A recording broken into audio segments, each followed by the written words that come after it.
Everything you need to know about Online Business Academy. So may mga nagtatanong sa akin kung ano ba ang ginagawa para kumita sa Online Business Academy.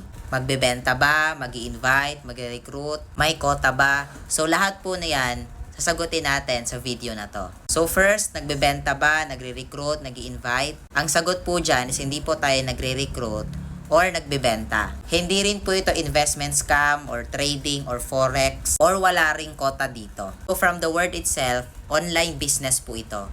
That's why may corresponding capital for you to have a license code to operate the business. So ang business kasi guys, may dalawang kind yan. Merong product selling at meron din namang service based. For example, sa service base, ito yung mga business na nag-o-offer ng service. Like yung mga businesses ng massage, manicure, pedicure. So yung OBA, nabilong po siya sa service base. On which, tayo po ay mag-set ng appointment through online sa ating mga clients. So hindi na po kayo magbebenta or magre-recruit dito dahil meron po tayong automated system na gagamitin with scripts provided. At ang good news pa, pwede ka dito kahit wala kang experience. Kasi may mga magtuturo sa'yo at pwede mo din itong gawin kahit may full-time job ka or even OFW. So, para ma-prioritize kita, make sure na naka-follow or naka-subscribe ka na. And once you're done, i-comment mo dyan sa comment section yung location mo.